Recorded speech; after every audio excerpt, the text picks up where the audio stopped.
Hello everyone, welcome to better mind classes.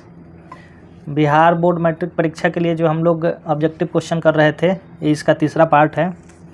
इससे पहले हम लोग 36 क्वेश्चन तक कर चुके हैं, जो पहला चैप्टर है। अब हम लोग 37वें नंबर क्वेश्चन से आगे करते हैं।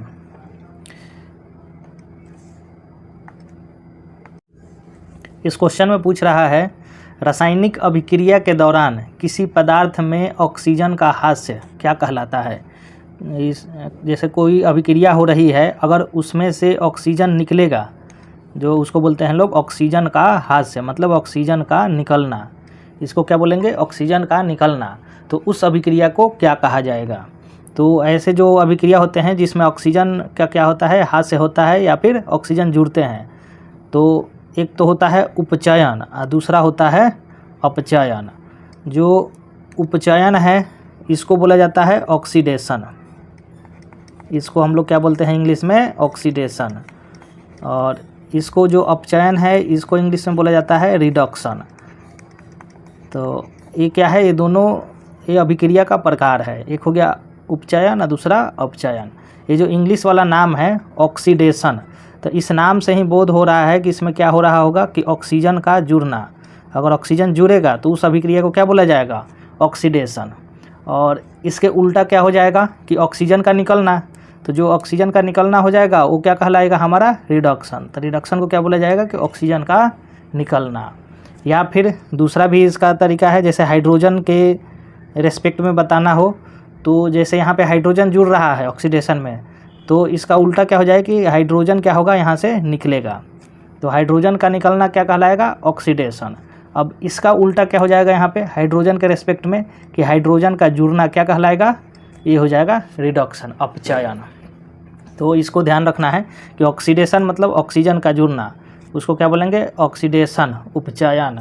और ऑक्सीजन का निकलना इसको बोलेंगे लोग रिडक्शन, अपचयन। या फिर इसका उल्टा हाइड्रोजन का निकलना ऑक्सीडेशन, हाइड्रोजन का जुड़ना रिडक्शन। तो यहाँ पे क्वेश्चन में पूछा गया था कि ऑक्सीजन का हास्य मतलब ऑक्सीजन जिसमें निकल रहा हो उसको क्या बोला जाएगा। तो यहाँ पे ऑक्सीजन जहाँ निकल रहा है उसको बोलेंगे लोग अपचयन। तो इस क्वेश्चन का आंसर हो जाएगा option number B. Next question है, यहाँ पे अभिक्रिया दी हुई है और इसमें से पहचानना है कि जो ये अब यहाँ पे कौन सा ऐसा मतलब यहाँ पे जोड़ा दिया हुआ है कि कोई अभिक्रिया में भाग ले रहा है, जैसे कि यहाँ पे MgCl2 और कॉपर। तो इसमें से पहचानना है कि कौन ऐसा जोड़ा है जो एकल विस्थापन अभिक्रिया को प्रदर्शित करेगा। तो यहाँ पे हम लोग पहले समझ लेते हैं कि यहाँ पे क्या है, एकल विस्थापन अभिक्रिया किसको बोलते हैं। तो इसको हम लोग एकल विस्थापन भी बोल सकते हैं या फिर सिंपल क्या बोल सकते हैं? विस्थापन अभिक्रिया। विस्थापन का मतलब होता है डिस्प्लेसमेंट, जिसका स्थान क्या हो जाए? बदल जाए। तो स्थान एक का बदलेगा तो उसको बोलते हैं लोग एकल विस्थापन। तो इसके लिए एक सक्रियता श्रेणी होती है, सक्रियता श्रेणी होती है, उसको याद रखना है कि ये जो सक्रियता श्रेणी होती है इसको याद रखना है। क्या होता है? सक्रियता श्रेणी में सबसे ज़्यादा सक्रिय कौन सा होता है? पोटेशियम। उसके बाद क्या होता है? सोडियम। और उसके बाद होता है कैल्शियम। उसके बाद मैग्नीशियम। उसके बाद एल्युमिनियम, फिर जिंक, फिर आयरन Fe, फिर लेड Pb, उसके बाद हाइड्रोजन, उसके बाद यहाँ पे होता है उसके बाद कॉपर होता है, उसके बाद मरकरी होता है, उसके बाद सिल्वर होता है Ag, उसके बाद गोल्ड होता है। तो इसमें जो है ये जो श्रेणी हो गया, ये कौन सा श्रेणी है? सक्रियता श्रेणी। मतलब अगर नीचे से ऊपर ऐसे जाएंगे लोग तो सक्रियता यहाँ पे बढ़ते जाएगी। ऊपर वाले सबसे ज़्यादा सक्रिय हैं और जो नीचे वाले हैं वो क्या है? कम सक्रिय हैं। इसका मतलब जो सिल्वर होता है, जो गोल्ड होता है, ये कम सक्रिय होते हैं, ये रिएक्शन बहुत कम करते हैं। जैसे कि कॉपर भी, ये भी बहुत कम रिएक्शन करेगा। तो अब हमें जो पहचानना होता है कि कौन विस्थापन अभिक्रिया प्रदर्शित करेगा। तो यहाँ से हम लोग ऑप्शन में देखते हैं कि यहाँ पे दो धातु दी हुई ना, यहाँ पे मैग्नीशियम दिया हुआ है और कैल्शियम। अगर ये अगर ये मैग्नीशियम जो क्लोराइड है इसमें कॉपर मिलाया जाएगा तो क्या कॉपर जो है इसको विस्थापित कर पाएगा, यही देखना है। तो विस्थापित कब करेगा, जब यहाँ वाला जो टर्म हो अगर ज़्यादा सक्रिय हो तो क्या कर देगा, ये इसको विस्थापित कर देगा। तो हमें ऐसा युग्म खोजना है पेयर जो यहाँ पे जो हो वो ज़्यादा अभिक्रियाशील वाला हो, ज़्यादा अभिक्रियाशील हो। मतलब कि जो हम लोग श्रेणी देखे थे, श्रेणी में ऊपर होना चाहिए यहाँ वाला चीज़। तो देखते हैं लोग, मैग्नीशियम ऊपर होता है और कॉपर क्या होता है, नीचे होता है। तो ये तो प्रदर्शित नहीं करेगा, हमें ढूंढना है कि यहाँ वाला टर्म क्या हो, ऊपर होना चाहिए। और यहाँ पे देखते हैं लोग, यहाँ पे Ag सिल्वर और यहाँ पे कॉपर। तो जो हम लोग जो श्रेणी देखे थे यहाँ पे, तो यहाँ पे हो गया एक Ag सिल्वर और यहाँ पे कॉपर। अब दोनों में ज़्यादा सक्रिय कौन है, जाहिर सी बात है कौन सा है, कॉपर है। तो कॉपर क्या करेगा, सिल्वर को विस्थापित कर देगा। तो यहाँ पे ये जो कॉपर है ये क्या करेगा, सिल्वर को विस्थापित कर देगा। तो यहाँ से अगर इन दोनों को मिलाया जाएगा तो यहाँ इसमें क्या हो जाएगा कि कॉपर सिल्वर को विस्थापित करके सिल्वर का स्थान ले लेगा। और यहाँ पे स्थान ले लिया तो ये क्या कर रहा है, विस्थापन अभिक्रिया को प्रदर्शित कर रहा है। बाकी जितने भी ऑप्शन है इसमें सोडियम हो गया, यहाँ पे कॉपर, सोडियम ऊपर होता है जबकि कॉपर क्या होता है, नीचे होता है। तो ये भी रिएक्शन पॉसिबल नहीं होगा। यहाँ पे FeSO4 आयरन हो गया और यहाँ पे सिल्वर हो गया। तो सिल्वर क्या होता है, नीचे होता है। तो ये भी क्या हो जाएगा, पॉसिबल नहीं होगा। तो इस क्वेश्चन का आंसर जो हो जाएगा ऑप्शन नंबर बी। ये जो सक्रियता श्रेणी है ये जब याद रहेगा ना तो सारे क्वेश्चन बन जाएंगे। तो इसको एकदम रट लेना है, ये इसको याद रख लेना है कि कौन ऊपर है और कौन नीचे आता है। तो इस क्वेश्चन का आंसर हो गया। नेक्स्ट क्वेश्चन देखते हैं लोग। यहाँ पे अभिक्रिया दी हुई है और इसमें पूछा गया है कि कौन सी अभिक्रिया है ये। तो अभी जैसे हम लोग देखे थे, यहाँ पे देखो, यहाँ पे क्या है, Pb लेड है और यहाँ पे कॉपर क्लोराइड, जो दो धातु आ गए। और यहाँ पे जो बना है, क्या किया है इसने, यहाँ पे कॉपर को विस्थापित कर दिया है। विस्थापित क्यों किया है, क्योंकि जो लेड होता है, यहाँ पे देखो, यहाँ पे क्या है, लेड Pb और एक क्या था, कॉपर। तो कॉपर क्या है, नीचे है और लेड क्या है, ऊपर है। तो ये लेड क्या है, ज़्यादा सक्रिय है। तो लेड क्या कर देगा, कॉपर को विस्थापित कर देगा। यहाँ पे लेड क्या कर दिया है, कॉपर को विस्थापित कर दिया है। तो विस्थापित कर देगा तो यहाँ पे लेड क्लोराइड बन जाएगा और कॉपर अकेले हो जाएगा। तो किस प्रकार की अभिक्रिया प्रदर्शित कर रहा है, ये कर रहा है विस्थापन अभिक्रिया को। तो यहाँ पे क्वेश्चन का आंसर हो जाएगा ऑप्शन नंबर ए, विस्थापन अभिक्रिया है ये।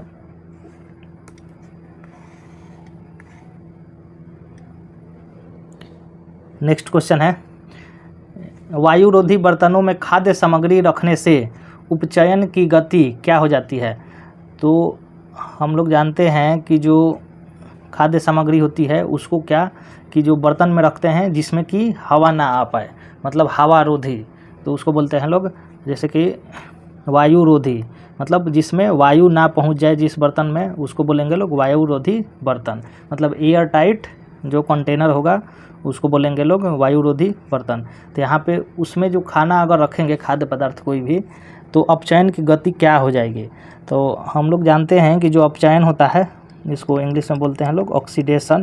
तो ये क्या करता है कि इसको ऑक्सीडेशन कब होता है, जब इसको ऑक्सीजन मिलेगा। जब ऑक्सीजन मिलेगा तो क्या हो जाएगा, उसका ऑक्सीडेशन, उपचयन होगा। और ऑक्सीजन आता कहाँ से है, ऑक्सीजन कहाँ से आएगा, ये आएगा एयर से। तो एयर मतलब जो हवा में है, हवा में क्या है, ऑक्सीजन, ऑक्सीजन आएगा तो क्या होगा, उपचयन। और जब उपचयन होगा तो खाद्य सामग्री क्या होती है, वो खराब हो जाती है। तो हमें उपचयन को रोकने के लिए, मतलब खाद्य सामग्री को बचा करके रखने के लिए, खराब ना हो, तो हम लोग क्या करेंगे कि इस एयर को कट कर देंगे, मतलब वायुरोधी बर्तन में रख दिया जाता है। तो जब वायुरोधी बर्तन में रखेंगे तो यहाँ से क्या होगा कि अब ऑक्सीजन यहाँ पे नहीं आएगा, ऑक्सीजन नहीं आएगा। तो यहाँ पे जो उपचयन है, उपचयन की गति क्या हो जाएगी, ये धीमी हो जाएगी। तो इसकी गति क्या हो जाएगी, धीमी हो जाएगी। जब ऑक्सीजन मिल ही नहीं रहा है तो उपचयन कम होगा, तो उपचयन कम होगा तो इसका गति क्या हो गया, धीमा। तो इस क्वेश्चन का आंसर हो गया option number A. Next question है, जिंक तथा सल्फ्यूरिक अम्ल के बीच अभिक्रिया से निम्नलिखित में से कौन सी गैस निकलती है। यहाँ पे जिंक का अभिक्रिया करवाया गया है, जो जिंक हो गया इसका अभिक्रिया करवाया गया है सल्फ्यूरिक अम्ल के साथ। सल्फ्यूरिक अम्ल का फार्मूला होता है H2SO4। तब इसका अभिक्रिया करेंगे लोग, तो यहाँ से यहाँ पे देखिए लोग, यहाँ पे क्या है, जिंक, जिंक का मतलब धातु, ये क्या है, धातु। और यहाँ पे क्या है, अम्ल। तो जब भी धातु की अभिक्रिया अम्ल के साथ कराई जाती है तो कौन सी गैस निकलती है, तो यहाँ पे निकलेगी हाइड्रोजन गैस। तो यहाँ पे कौन सी गैस निकलेगी, हाइड्रोजन गैस निकलेगी। तो यहाँ पे इस क्वेश्चन का आंसर हो जाएगा 41 नंबर का ऑप्शन नंबर सी। यहाँ पे जो भी क्वेश्चन करवा रहे हैं लोग तो इसको पहले अपने से ट्राई करना है। जैसे वीडियो को पॉज करके यहाँ पे अपने से ट्राई करिए लोग और कमेंट में इसका आंसर लिखिए लोग। जैसे कि यहाँ पे 42 क्वेश्चन नंबर हो गया 42। अब इसका ए होगा, बी होगा, क्या होगा, यहाँ पे इसका लिखना है कमेंट में। अब यहाँ पे देखते हैं लोग, रासायनिक अभिक्रिया में भाग लेने वाले पदार्थ को क्या कहा जाता है। तो जो रासायनिक अभिक्रिया होती है उसमें जो रासायनिक अभिक्रिया है तो एक तो भाग लेने वाला पदार्थ होता है और दूसरा जो बनता है। तो दो चीज़ें होती है, एक तो जो उसमें भाग ले रहा है और जब भाग लेगा तो उसके बाद क्या हो जाएगा, रासायनिक अभिक्रिया होने के बाद बन जाएगा। तो यहाँ पे जो भाग लेता है उसको बोला जाता है अभिकारक, वहाँ पे क्या बोला जाता है, इसको अभिकारक बोला जाता है। और जो बन जाएगा वो क्या हो जाएगा, उत्पाद। तो यहाँ पे क्या बनता है, अभिकारक से उत्पाद बनता है। तो जो भाग लेने वाला है वो अभिकारक और जो बनने वाला है वो है उत्पाद। तो उत्पाद क्या हो गया, बनने वाला। यहाँ पे बनने वाला पदार्थ क्या कहलाता है, वो कहलाता है उत्पाद। और भाग लेने वाला जो पदार्थ होता है, भाग लेने वाला पदार्थ, इसको बोलते हैं लोग अभिकारक। तो इसको नोट कर लेना है। तो इस क्वेश्चन का आंसर हो जाएगा option number A. Next question है 43 नंबर। यहाँ पे अभिक्रिया दी हुई है एक और इसमें पूछा गया है कि किस प्रकार की अभिक्रिया है। तो यहाँ पे ये दो चीज़ें हैं, दो इधर अभिकारक में क्या है, दो चीज़ें हैं, उत्पाद में कितना है, एक चीज़ें हैं। तो यहाँ पे अभिकारक दो है, अभिकारक कितने हैं टोटल, दो, और उत्पाद कितने हैं, ये है एक। तो इस प्रकार की अभिक्रिया को हम लोग बोलते हैं संयोजन अभिक्रिया। तो इस क्वेश्चन का आंसर क्या हो जाएगा, ऑप्शन नंबर ए, संयोजन अभिक्रिया है।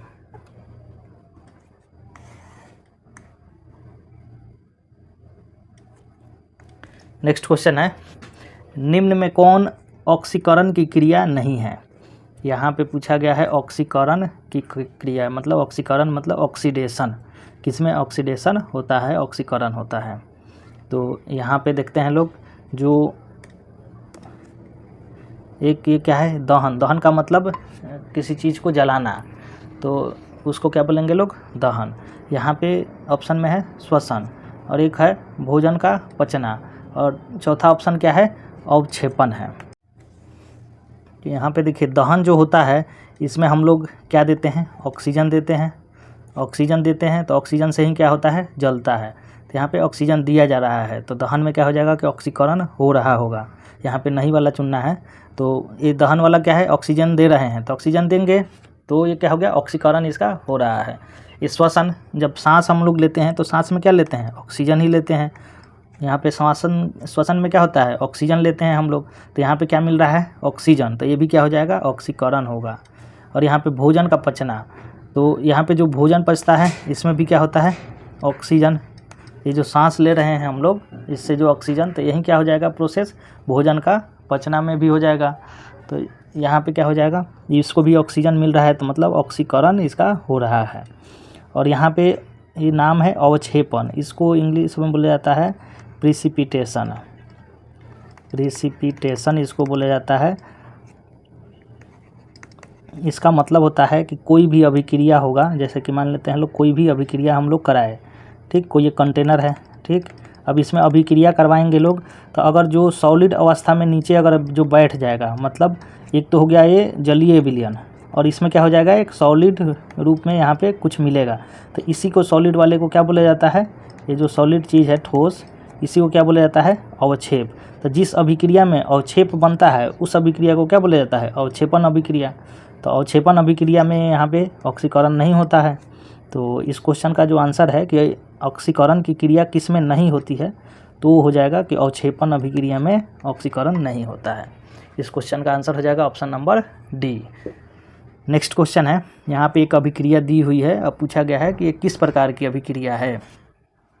तो यहाँ पे देखिए लोग, यहाँ पे है FeSO4, मतलब यहाँ पे इधर वाला तीर के इधर वाला चीज़ ये क्या हो गया, अभिकारक हो गया, ये क्या हो गया अभिकारक।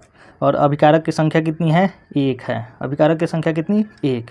और इधर जो बनने वाला है वो क्या है उत्पाद, उत्पाद की संख्या क्या है यहाँ पे 1 2 3 चीज़ें बन रही है, मतलब उत्पाद की संख्या कितनी है 2 या 2 से ज़्यादा, तो यहाँ पे 2 से ज़्यादा है। तो ये किस प्रकार की अभिक्रिया हो जाएगी, ये हो जाएगी वियोजन अभिक्रिया। और वियोजन अभिक्रिया का ही दूसरा नाम क्या होता है यहाँ पे अपघटन अभिक्रिया, इसको क्या बोलते हैं लोग वियोजन अभिक्रिया। तो वियोजन का ही दूसरा नाम क्या है अपघटन। तो इस क्वेश्चन का आंसर हो जाएगा option number D. Next question है, यहाँ पे अभिक्रिया जो दिया हुआ है इसमें पूछा गया है कि इसमें से कौन अपचयित होता है, इसमें से पहचानना है कि कौन अपचयित होता है। तो अपचयित पहचानने के लिए, अपचयित का मतलब क्या होता है रिडक्शन, इसका मतलब क्या होता है रिडक्शन। हमें क्या पहचानना है रिडक्शन को, अपचयन किसका हो रहा है। तो रिडक्शन अपचयन, इसमें क्या होता है या तो ऑक्सीजन निकलेगा या फिर क्या होगा हाइड्रोजन जुड़ेगा। यही पहचानना है कि अगर ऑक्सीजन निकल रहा होगा जिसमें तो उसका क्या हो रहा होगा अपचयित हो रहा होगा वो। तो यहाँ पे देखते हैं लोग, इधर सबसे पहले देखते हैं ZNO अभिक्रिया में है ना, यहाँ पे ZNO। अब जो अभिक्रिया हो गई तीर के उधर, तो यहाँ पे Zn है जिंक। अब इधर जहाँ भी जिंक दिख रहा है वहाँ पे तीर लगा देना है, यहाँ से ऐसे। तो ये हो गया जिंक वाला यौगिक, इधर भी जिंक वाला हो गया, तीर हम लोग लगा दिए। और यहाँ पे जिंक के साथ में क्या है ऑक्सीजन है, और इधर जा कर के क्या बन गया सिर्फ जिंक रह गया। तो यहाँ से यहाँ जाने में क्या हुआ है, यहाँ पे ऑक्सीजन जुड़ा है कि माइनस हुआ है। तो यहाँ पे क्या दिख रहा है कि ऑक्सीजन माइनस हो गया है। तो ऑक्सीजन क्या हुआ है यहाँ पे माइनस हो गया है। और यहाँ पे ये जो CO है, ये CO जब इधर गया है CO2 में, तो यहाँ पे पहले था CO, बाद में क्या हो गया CO2। तो यहाँ से यहाँ जाने में क्या हुआ है ऑक्सीजन प्लस हुआ है। तो अब हम लोग पहचान सकते हैं कि या तो ZNO या फिर CO, इसमें से अब किसका अपचयित हो रहा है, कौन उपचयित हो रहा है। तो यहाँ पे ZNO जहाँ पे ऑक्सीजन माइनस हो रहा है, इसका मतलब क्या है इसका अपचयन हो रहा है। तो ZNO का क्या हो रहा है अपचयन। और यहाँ पे CO है, इसका क्या हो रहा है ये उपचयित हो रहा है, इसका उपचयन हो रहा है। तो क्वेश्चन में से पूछा गया है कि कौन अपचयित हो रहा है, तो इस क्वेश्चन का आंसर हो जाएगा ZNO। ZNO क्या हो रहा है यहाँ पे अपचयित हो रहा है। तो इस क्वेश्चन का आंसर हो जाएगा option number D. Next question है कि भोजन का पचना किस प्रकार की अभिक्रिया है। तो जो भोजन का पचना, तो भोजन का पचना हम लोग क्या करते हैं, यहाँ पे क्या होता है कि भोजन जो हम लोग ग्रहण करते हैं, जो भोजन होता है वो क्या होता है बहुत जैसे बड़े बड़े जैसे टुकड़ों में हो गया। मतलब यहाँ पे क्या है कि कॉम्प्लेक्स फूड इसको बोला जाता है, क्या बोला जाता है कॉम्प्लेक्स जटिल भोजन, इसको क्या बोलते हैं लोग जटिल। आइए जब भोजन जब पचना होगा तो पचने के लिए क्या होगा, ये क्या बन जाएगा सरल भोजन, क्या हो जाएगा यहाँ पे इसको बोलते हैं लोग सिंपल। सरल का मतलब सिंपल, ये है जटिल भोजन। तो बड़े चीज़ से जब छोटे चीज़ में कन्वर्ट हुआ, यहाँ पे जो बड़ा बड़ा फूड था जटिल था वो क्या हो गया सिंपल। तो बड़े से छोटा बना तो मतलब रिड्यूस हुआ, क्या हुआ है यहाँ पे रिड्यूस। रिड्यूस का मतलब रिडक्शन, रिडक्शन।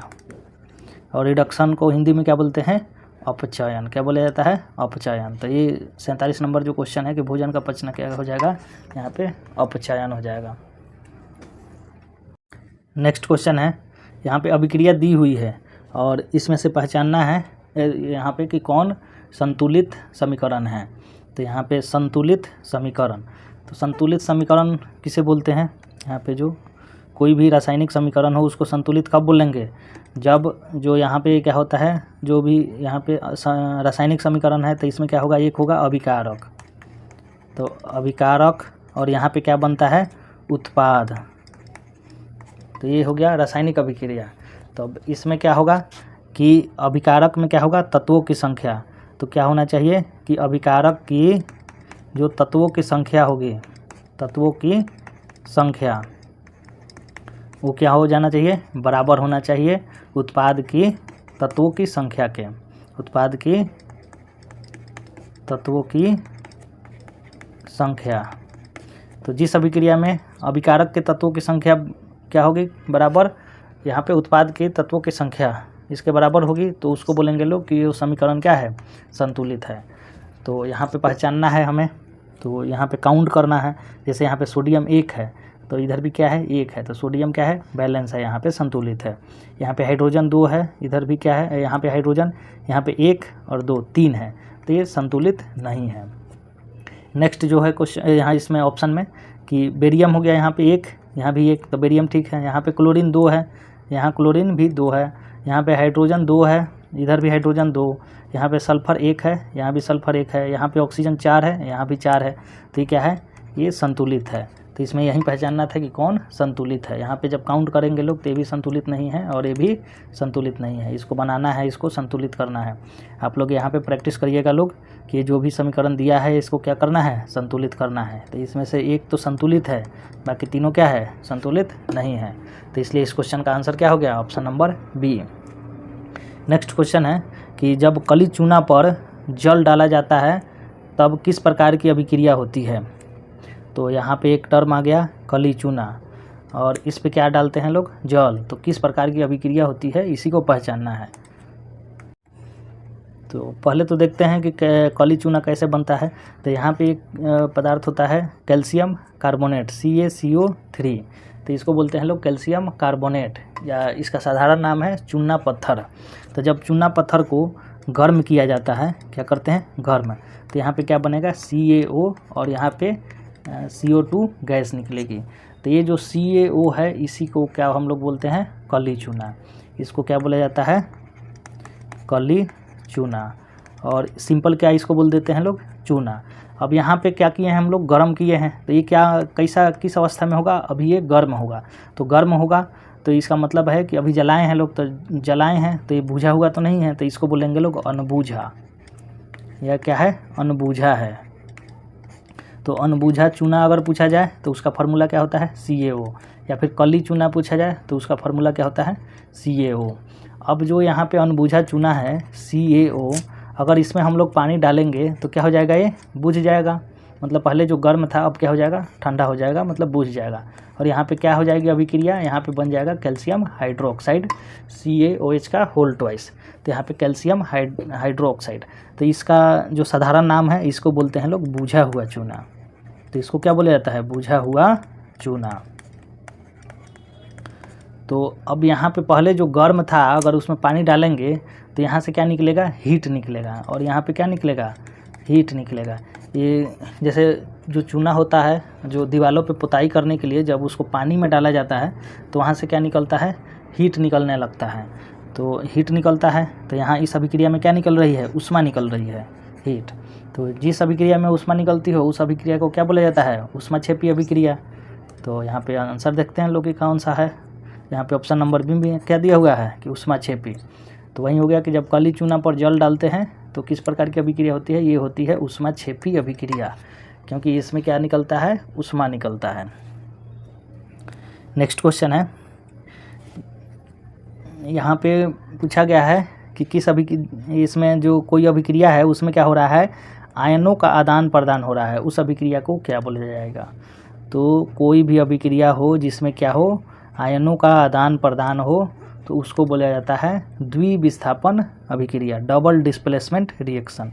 तो इसको क्या बोलते हैं लोग, द्विविस्थापन। जैसे कि यहाँ पे कोई भी, यहाँ पे जैसे कोई एक पदार्थ है AB, अब इसका अभिक्रिया करवाएंगे लोग CD से, तो यहाँ पे क्या होगा कि इनके बीच में आदान प्रदान होगा। इनका जो आयन है ये क्या करेंगे, आदान प्रदान, मतलब A कहाँ चल जाएगा, C के जगह पर, और C कहाँ चला आएगा, A के जगह पर। तो यहाँ पे क्या बन जाएगा, CB बन जाएगा, और यहाँ पे क्या बन जाएगा, A चला गया C के जगह पर, तो AD बन गया। तो यही पहचान इसी में पूछा गया है कि जिस अभिक्रिया में आयनों का आदान प्रदान हो उसे क्या बोलेंगे। तो यहाँ पे एक तो A ने क्या कर दिया, C का स्थान ले लिया, मतलब C को विस्थापित कर दिया। तो एक बार विस्थापन यहाँ पे हो गया और दूसरी बार विस्थापन यहाँ पे हो गया। तो इस अभिक्रिया में कितनी बार विस्थापन हुई है, 2 बार विस्थापन हुई है, इसीलिए इसको क्या बोलेंगे, द्विविस्थापन अभिक्रिया। तो इस द्विविस्थापन अभिक्रिया का परिभाषा क्या हो गया कि वैसी अभिक्रिया जिसमें आयनों का आदान प्रदान हो उसे द्विविस्थापन अभिक्रिया कहते हैं। तो इस क्वेश्चन का आंसर क्या हो जाएगा, ऑप्शन नंबर बी।